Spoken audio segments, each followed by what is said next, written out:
ओम श्री परमात्मने नमः। एक बार राजा परीक्षित शाम को सैर करने के लिए अपने राजधानी से बाहर गए। उन्होंने देखा कि एक गाय और एक बैल के पीछे एक बहेलिया बहुत तेज़ी से आ रहा है और बाणों की वर्षा करता हुआ उनका पीछा कर रहा है। यह दृश्य देख राजा परीक्षित ने बोला, ए बहेलिये, रुको, यह क्या कर रहे हो? मेरे राज्य में ऐसा नहीं हो सकता। तुम नहीं जानते मैं हस्तिनापुर नरेश हूँ। इतना कहते ही वह तीनों वहीं रुक गए। उन्हें रुका हुआ देखकर परीक्षित अचंभे में आ गए कि बैल, गाय और बहेलिया तीनों ही रुक गए। राजा परीक्षित ने पूछा कि आप कौन हैं और अपने असली रूप में आओ। बहेलिया अपने असली रूप में आया। बहेलिया कलयुग था। गाय और बैल भी अपने वास्तविक रूप में आए तो पता चला गाय पृथ्वी थी और बैल धर्म था। उन्होंने बैल से पूछा, आप क्यों भाग रहे हो? तो बैल ने उत्तर दिया, कलयुग आने पर धर्म की कोई कदर नहीं होगी, सभी जगह अधर्म होगा, इसलिए भाग रहा हूँ। गाय से पूछा कि आप क्यों भाग रही हो? गाय ने बोला, मैं पृथ्वी हूँ और मैं इसलिए भाग रही हूँ क्योंकि चारों तरफ अधर्म और पाप ही पाप होगा, तो मैं इसका भार कैसे सहन कर सकूँगी। राजा परीक्षित ने बहेलिये को बोला कि आप इनको ऐसे नहीं मार सकते। बहेलिये ने बोला, देखिए, सतयुग, त्रेता, द्वापर बीत चुके हैं, मैं कलयुग हूँ और अब मेरी बारी आ गई है, मेरा समय आ गया है।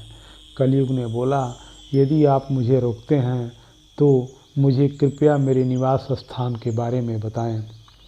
परीक्षित ने कहा, जाओ, आप जुए खाने में, शराब खाने में, वेश्यागामियों के साथ निवास कर सकते हैं।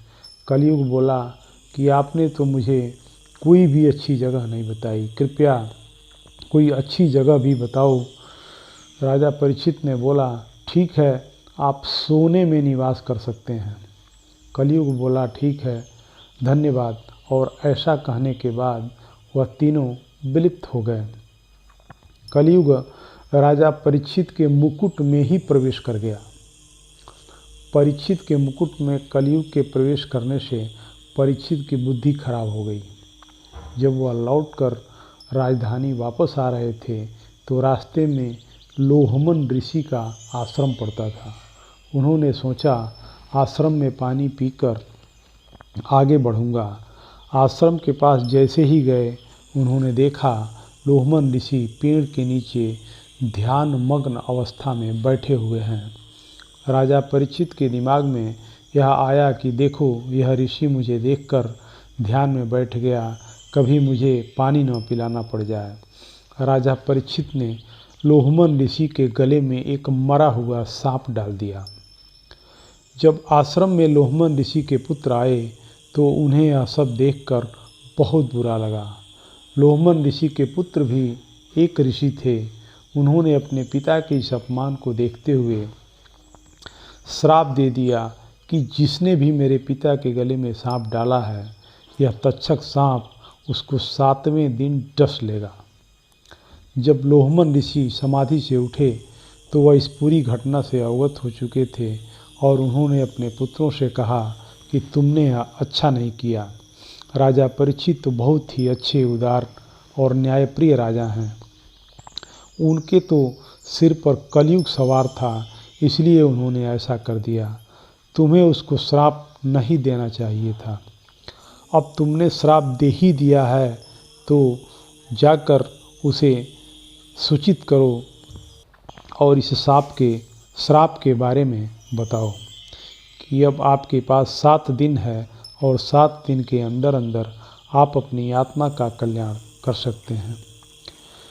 जैसे ही राजा अपने महल में पहुंचा तो पीछे पीछे लोहमन ऋषि का दूत उनके पास पहुंचा और जाकर राजा से बोला, हे राजन, आपने जो लोहमन ऋषि के गले में मरा हुआ सांप डाल दिया था, इससे नाराज होकर उनके पुत्रों ने आपको श्राप दे दिया है कि वह सर्प तक्षक आपको 7वें दिन डस लेगा। अब आपके पास 7 दिन है, आप अपनी आत्मा का कल्याण करने के लिए अपना उपाय कर सकते हैं। जैसे ही राजा ने अपने सिर से मुकुट उतारा तो उनको अपनी बुद्धि ठिकाने पर आ गई और बड़ी आत्मग्लानि हुई। उन्होंने अपनी आत्मा के कल्याण के लिए अब उपचार करना चाहा। जिस इंसान को यह पता चल जाए कि उसको 7 दिन के अंदर तक्षक सांप डस लेगा तो वह अपनी आत्मा के कल्याण के लिए हर प्रयास करेगा। यह भी निश्चित है कि तक्षक सांप के डसने पर इंसान नरक में जाता है। उन्होंने संत महात्माओं की शरण ली और हजारों ऋषियों के पास अपनी आत्मा के कल्याण के लिए पहुँचे और उनसे अपनी आत्मा के कल्याण के लिए उपाय पूछा कि मेरे 7 दिन हैं, क्या मेरी आत्मा का कल्याण हो सकता है। ऋषियों ने जवाब दिया, यह तो जन्मों जन्मों का कार्य है, इसके लिए तो हजारों वर्ष लग जाते हैं। 7 दिन में तो कोई ऐसा रास्ता नहीं है जिससे आप अपनी आत्मा का कल्याण कर सको। वहीं उसी समय व्यास जी के पुत्र सुखदेव जी उधर से आते हुए दिखाई दिए तो सभी ऋषि मुनियों ने दंडवत प्रणाम किया। सुखदेव जी के पिताजी भी व्यास जी भी उधर से आ रहे थे। व्यास जी ने भी सुखदेव जी को दंडवत किया तो ऋषि मुनि कहने लगे, जमाना तो उल्टा ही आ गया, बाप बेटे को दंडवत कर रहा है। व्यास जी ने बोला, ज्ञानी सर्वत्र पूज्यते, ज्ञानी सभी जगह पूजे जाते हैं। मैं इसकी उम्र को और इस नाते नहीं बल्कि इसके ज्ञान को नमस्कार कर रहा हूँ। राजा परीक्षित ने सुखदेव जी से पूछा, क्या कोई ऐसी युक्ति है जिससे 7 दिनों के अंदर मुक्ति हो जाए। सुखदेव जी ने बोला, 7 दिन तो बहुत है, मुक्ति तो बहुत थोड़े से भी हो सकती है। वृतांत आगे बताता है कि सुखदेव जी ने राजा परीक्षित को उनके पहले पूर्वजों के बारे में बताया और पूर्वजों के बारे में उन्होंने सब कुछ ज्ञान दिया ताकि उनके दिमाग से यह निकल जाए कि दुनिया में जब एक से एक वीर और अच्छे से अच्छे ज्ञानी नहीं रहे तो यहाँ कौन रह सकता है। राजा परीक्षित के दिमाग में पूर्ण वैराग्य और समर्पण आ गया। इस पूर्ण विरक्ति और समर्पण के आने के साथ ही सुखदेव जी ने उनके अंदर ज्ञान डाल दिया और उनको कालातीत कर दिया। अब सुखदेव जी ने राजा को उसके स्वरूप का ज्ञान करा दिया जो कि कालातीत होता है, काल की सीमा से परे होता है। और जब राजा परीक्षित को उनके स्वरूप में स्थित कर दिया तो अब तक्षक सांप उनके शरीर को काटता रहे, इससे क्या फ़र्क पड़ता है। वह तो आत्म साक्षात्कार करके प्रभु में लीन हो गए। इसलिए हर मनुष्य को चाहिए कि वह अपनी आत्मा को कालातीत कर ले, अन्यथा मृत्यु रूपी सांप उसके शरीर को अवश्य डसेगा। हरि ओम तत्सत।